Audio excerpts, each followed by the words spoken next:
ఒకసారి స్క్రీన్ మీద కనిపిస్తున్న ఫోటోని చూడండి. యేసయ్య బొమ్మ పెట్టి ఫోటోని పెట్టి దానికి విగ్రహారాధన చేస్తున్నారు. పళ్ళు కాయలు అన్ని పెట్టి. ఆ మాత్రానికే యేసయ్యని నమ్ముకోవడం ఎందుకురా అని చెప్పి ఆ కిందన కామెంట్ రాసింది. నిజమే కదా, ఆ విగ్రహారాధన ఏదో ఈ విగ్రహాలకే చేస్తే అయిపోయింది కదా, ప్రత్యేకించి యేసయ్యని నమ్ముకోవడం ఎందుకు?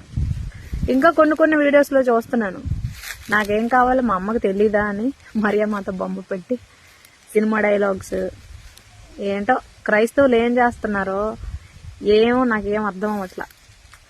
దేవుడు ఇచ్చిన ఆజ్ఞల్లో మొట్టమొదటి ఆజ్ఞ నేనే దేవుడిని, నేను తప్ప వేరొక దేవుడు లేడు. రెండవ ఆజ్ఞ పైన ఆకాశం అందే గాని కింద భూమి అందే గాని భూమి కింద జలముల్లోనే గాని ఏ దేవుడు లేడు, దేనికి సాగిలి పడకూడదు, విగ్రహారాధన చేయకూడదు అని ఆజ్ఞల్లో రెండవ ఆజ్ఞ అది. దానినే ధిక్కరించి నీకు నచ్చినట్టుగా నువ్వు విగ్రహారాధన చేస్తుంటే నువ్వు ఎలాంటి శిక్షకు గురవుతావో మీరే ఆలోచించుకోండి. ఇప్పుడు తెలియని వాళ్ళంటే ఎలాంటి వాళ్ళైనా దేవుడిచ్చిన పదాజ్ఞలు చెప్తారు, ఎలాంటి పాస్టర్ గారు అయినా కూడా. నువ్వు ఈ మిగతా ఆజ్ఞలన్నీ ఎలాగో పోని పాటించకపోయినా కనీసం ఆ పదాజ్ఞలైనా పాటించాలి కదా. ఎంత ఘోరమా క్రైస్తవ్యం, ఎక్కడికి వెళ్తుందో నాకేం అర్థం కావట్లా. మీరే ఆలోచించండి. ఇది దేవుడు రాకడికి సూచన, ప్రతిదీ దేవుడు రాకడికి సూచన. రాకడికి మనం దగ్గరలో ఉన్నాం.